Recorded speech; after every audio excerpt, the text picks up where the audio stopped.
All right, welcome back as we look at lessons for 2019 elections. Yes, and I know that the much talked about 2019 presidential election has come and gone. Winners and the losers also emerged from the election that produced a president and members of the National Assembly, though there are still some skirmishes or controversies here and there about the result, but we must continue, okay? And then Nigerian citizens may have learned 1, 2, or more lessons from what really happened last Saturday. Was it just last Saturday? I think it ended the before yesterday when the results actually came out. Okay, that's exactly what we are here to talk about. And by the way, let's seize this opportunity. I mean, the team Good Morning Anambra, to congratulate the President-elect Alhaji Muhammadu Buhari on his victory at the last presidential poll. Congratulations. Now, gentlemen, let's look at the fallout, or perhaps the lessons that we have taken home while this election lasted. And I'm starting with you. Okay, before then, we have gentlemen that have joined us. Mr. Victor Silas, that is the director, Eastern Business School, Anambra State. Welcome you. Thank you so much. I'm pleased to be here. Okay, and we also have Dr. Dennis Ekem, is a public affairs analyst. You're welcome. Good morning. It's my pleasure being here. Okay, let me start with you, Victor. Then, how will you assess the last election? Or how will I even put it? What lesson have you taken home? Assuming you want to contest for election in the next 4 years. Yeah, thank you. Well, I would say for the just concluded elections, every government has its problems. I believe Nigeria is also growing, so we hope that things will be better. Based on your question, the lessons I have learned, I'll take one from the INEC, the hitches on the side of the INEC postponement. I think the Nigerian government will have had enough time for the INEC to prepare, funds were provided and all. So I see a lot of inadequacies. The card reader has been faulty in so many areas, and in its inability to also recognize the voters. So I think the government should work more on trying to see that we have a faster way of voting. And also, I looked at after the elections, results were meant to be taken from various states to Abuja. I think it could be done in a more convenient way to avoid the issue that happened. Policeman was killed trying to escort the results back to Abuja. So I think these are areas that we should look into, and I think hopefully in the future would be better. All right, hopefully in the future will be better. Maybe as we go on, we still come back to those more convenient ways of taking results to Abuja. Doc, coming to you now from what some things he said, INEC postponed the election to address issues of logistics, but we still saw some of these matters come up again. There were issues of, like you pointed out, the card readers not being able to identify some people.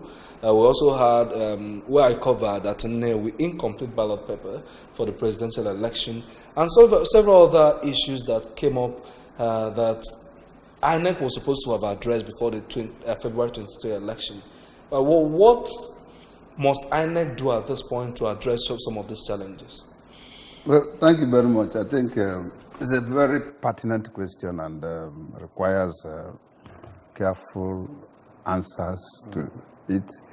One, let me also join you in congratulating Mr. President for returning himself to the next level. And also congratulate INEC for at least for delivering the baby, democracy, now on the move, and for what happened during the two elections. I think that of INEC, yes, were they prepared? Midnight, we were not prepared. The election shifted, and it affected both the electorate and the contestants in terms of finance management, in terms of time, because most people have scheduled a lot of things just to vote and go back to their business and every other thing. Limited the number of people that would have voted during the election. That's number one. Number two is that, yes, when I monitored, I discovered even some ad hoc staff of INEC were not properly trained how to handle the card reader. You couldn't believe it that some of them didn't even know that they would remove the lead before operation. And it took. In that case, they say that the card reader is not that's part of all the situation. Card reader is not working because some of them couldn't operate properly. And then in few cases, power generation to charge the batteries and every other thing. However, in some places, you see technical staff of INEC working hard, for instance, in Aguata, Nocha, and some of these areas. And at times, I ask myself question, were some communities designated that card reader will not work? Because in some places, you see it working perfectly well. And in some area, no. And then that's why you have some incidences of where people, where manual voting was used. You answered that question before you asked it, because you said that some of them were not properly schooled on how to use the smart card reader, okay? Yes. So maybe in some places that it worked, those people there knew how to operate it. And that's why I asked that question, because in some places you see people were carefully dropped the card reader and then started the manual voting. Okay, let's continue. Well, considering the tension that we all experienced during the time we waited for the result to be announced, I'm coming to you, Silas. What will you suggest that we do next time, in the next 4 years when we'll wait for another election? Because I'm sure that tension threw everybody into a kind of, that situation threw everybody into a kind of tension, and you keep wondering, when will this result ever announce? Thank you so much. I think the reason for the delay, one could be, well, you are dealing with figures, right? And you have to be accurate, because we have a lot of contestants and then electorates waiting to hear. So to avoid certain errors, as to have to give false figures, it is appropriate that the INEC officials take the time to also collate these results and come up with the best results. However, I think also, if, just like I was saying, that I hope Nigeria would be better in the future, we can come up with technologies that can help us collect these results on time and then have it passed on, so people will not be agitating, because you can hear a lot of people saying that, a lot of electorates saying that results were rigged, results were falsified, and all. So this gives room to a lot of rumors coming up as regards the election results. So if we can come up with a more easy way to collect these results on time and then have it released, I think it will also reduce a lot of tension from the electorates. Doc, still on this, like she asked, we spent close to, let me say, 52 hours. 48 hours. More than 48 hours collecting results of presidential election that was conducted on Saturday. The final result only came on Wednesday. Yes, the law haven't permitted electronic collation. But now, looking at the lessons we learned from this particular one, what must we do to fix this system where we spend a lot of resources to move? You could imagine, for those 3 days, media organizations covering the election were ensuring, losing advert money just to ensure that they deliver the result when it's finally called. And if we don't address these issues now, we'll continue to spend more on elections more than necessary. What are we going to do at this point? Well, I thank Nigerians for being patient enough, waiting for the results, even some of them that are hypertensive and everything, because it's a contest, and in every contest there is always this anxiety. Am I going to win? Am I going to lose? And first, look at the number of candidates. It's cumbersome, 71 for presidential election. 71 parties. And it affected the documentation and the calculation, as rightly said, because it's something you must be careful, because if any mistake is made in transferring of the figures, the other person, somebody will lose. And if he loses, the next thing for Nigerian like that is to go to court. Right. And then that is number one. Number two is that INEC should start immediate training of their technical staff, that's those in ICT, so that they'll be able to update themselves, so that they'll be able to tally the result quickly and then transmit, not conveying again now, just as you said, because it's better to transmit electronically than manually. For instance, if you are going, somebody, he said it, conveying the results, and then problem of, what do you call it, armed robbery and something like that. That's number robbing people of ballot papers. Or any their you belongings. talked about the political parties, about 72 of them contested presidential elections. 73. Okay, let's look at that now, because I know it's one of the lessons that we need to take home in this past election. Do we need all these political parties? We have about 92 of them. Yes. Okay, do we need them? Let me come to you, Silas. Since we have seen that it's one of the things that is bringing problems and delays in collection of results. Yeah, well, thank you, and I want to take this time to also congratulate Mr. President on his elections. It is a good thing, and it tells that Nigerians still has the right to decide who rules over them over time. So I give him to that. Then, as regards your question, well, I think Nigeria is large, and we make over 180 million. Yes, and so I think having so many parties, it gives room for everybody because the country is for everyone. So everybody should, in one way or the other, be able to participate. And we may not, and we know how it is done, we may not all come under one umbrella. So and it gives room for competition. And when there's competition, I think people also strive to become better.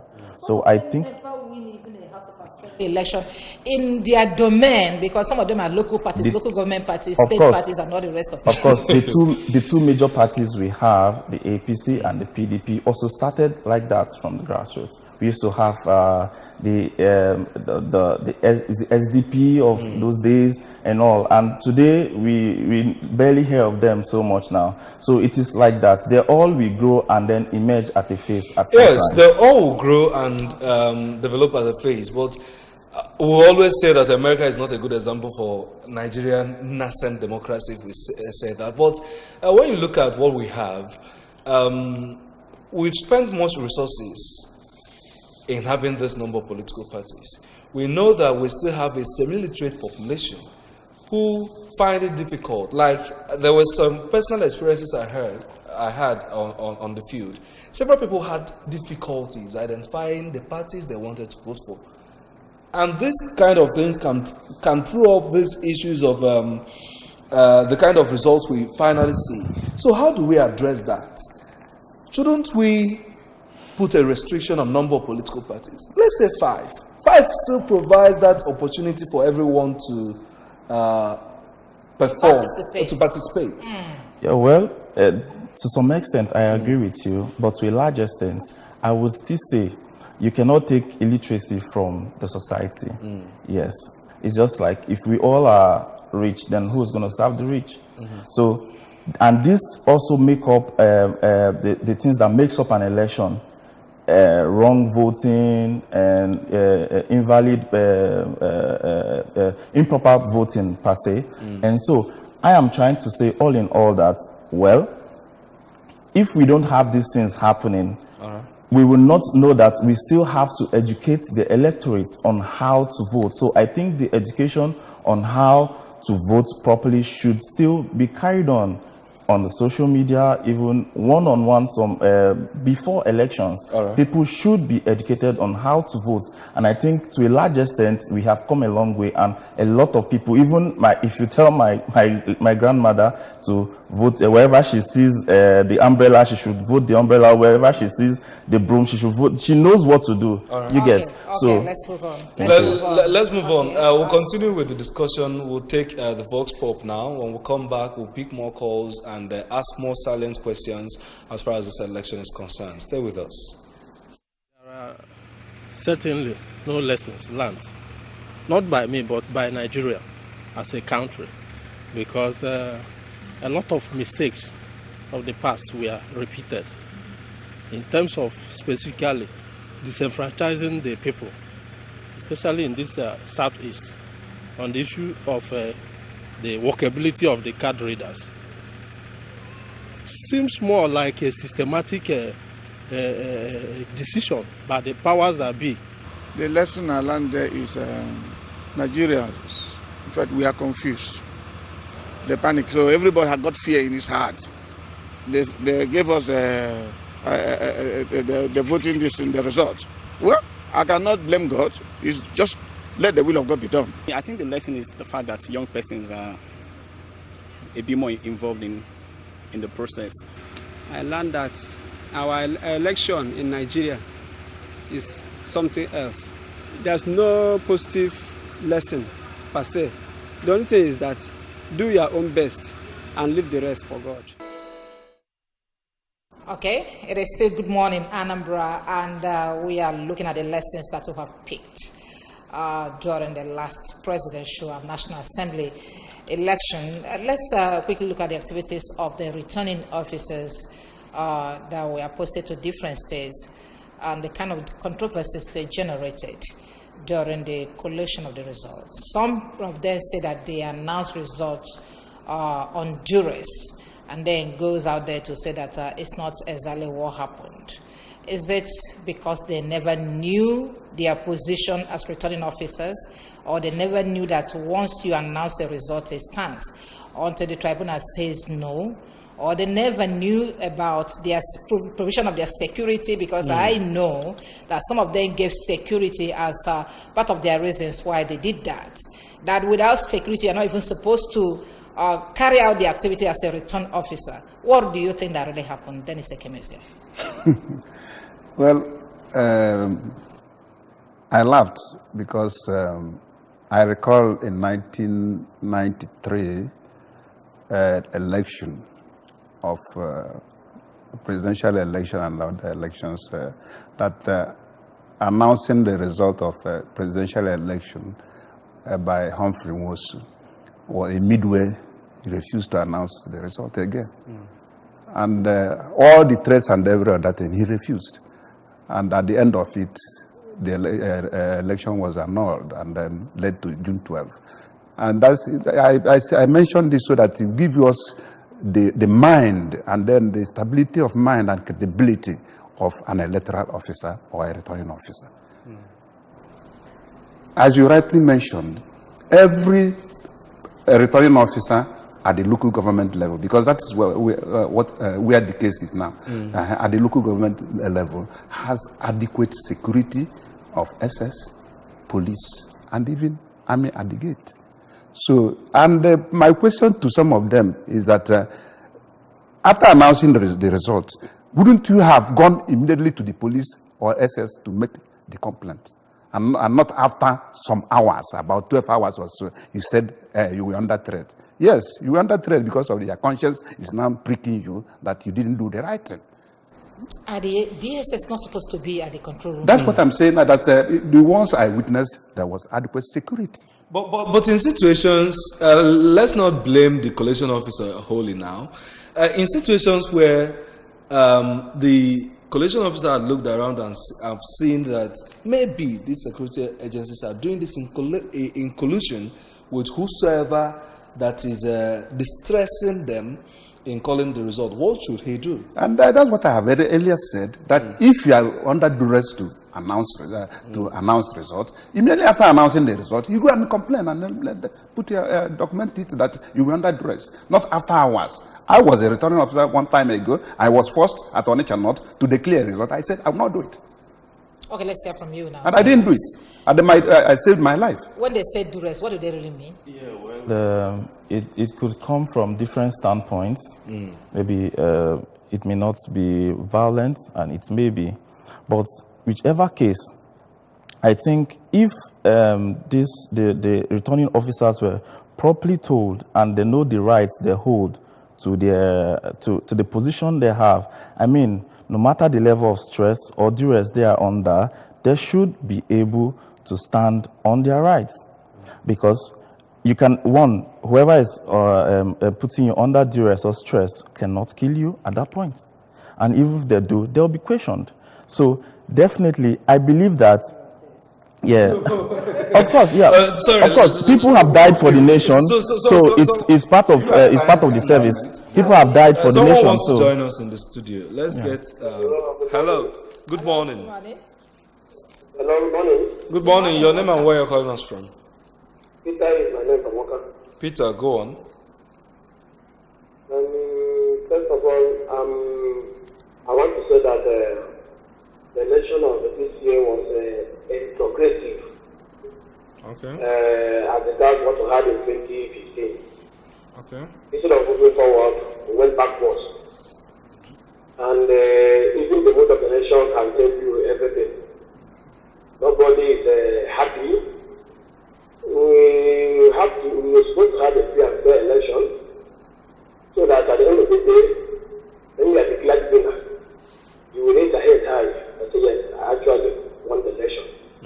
Not a situation where INEC will declare somebody winner and the mood of the nation will change. It's for people to be jubilating and to have something. Yeah, but Peter, there are some places where there are jubilations. Are you going to? If you go around, you see what I'm telling you. Okay. Okay. Those jubilations are the money jubilations. Okay. Not really from the heart of the people. Okay. All right, thank you.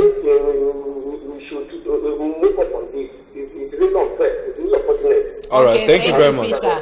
Thank you very Peter. much. Thank you. You've made your points. In your heart of hearts, I don't think You have made your point now. You only know about yourself. You can't know You can't say about me. us or other Okay, people. let's continue, gentlemen. I know that some are still looking at the lessons that will learn in this last election. I know that some notable senators lost their seat in the National Assembly. The likes of the Senate President, Bukola Saraki, the Akpabio, and who again?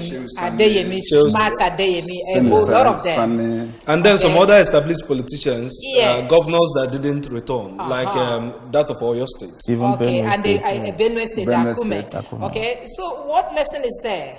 Is it because they did not do their work very well, overconfidence, or what is it? What is it that really played out? Well, like I said earlier, Nigeria is growing, and we are at the point where people are more enlightened, the electorates, I mean.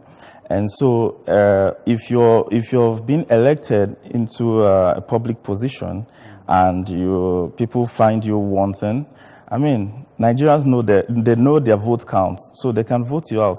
I think that is what we have seen clearly from the present election I just completed. This angle will help us balance some viewpoints, like what Peter was saying. We saw at the senatorial elections and the House of Representatives some established politicians removed. Some people who feel they are very powerful. Let me use the example of Oyo State Governor, who few weeks before the election was so confident of winning the election. Akpabio was very strong during the campaign, saying that he has the capacity to return to Senate. We saw them lose. But we now come to the presidential election and we're saying that it is not the same thing that played out. What's actually, if the people selected the Senate at the same point, what happened? Is it not a credible process? You may want to. Let's start with Doc. Credibility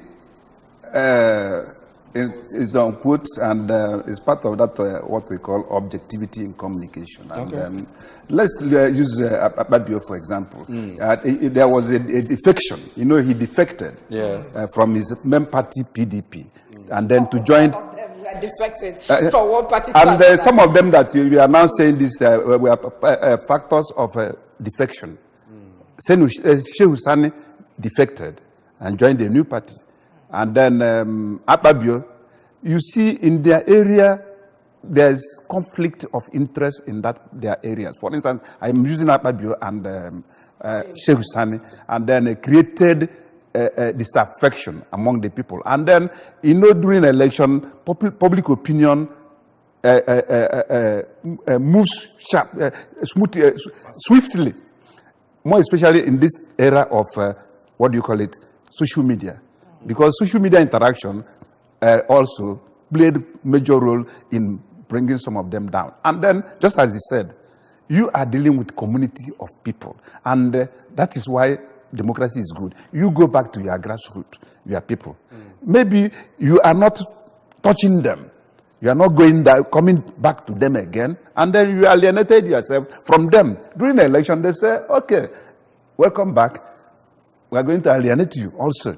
There are some of them that are very close to their people. And for instance, the Ike Ekweremadu won the election for the 5th time. Meaning that he touches his area. He's on ground. He's on the ground. I want to say something before we leave because our time is up. Time? Yes. Oju Zakalo. Yes, he came. Okay. The first time. Okay, gentlemen, we must leave. And then sorry. Thank you very much. There's still so much to talk about, and we're here analyzing even when we are getting set for the next election that is coming up on the 9th of March. Yes. And that is less than a week and 2 days. The governorship and then the State House of Assembly election. We'd like to thank you very much for joining us this morning. Dr. Dennis Ekem is a public affairs analyst. Thank you very much for coming. Thank you so much for a short time. And also Mr. Victor Silas, Director, Eastern Business School, Anambra State. Thank you very much for coming. Thank you so much. I'm grateful. Okay, Victor. Thank you. All right. We are getting set for the next segment of this discussion, and I'm sure you wouldn't want to miss that one too. To stay.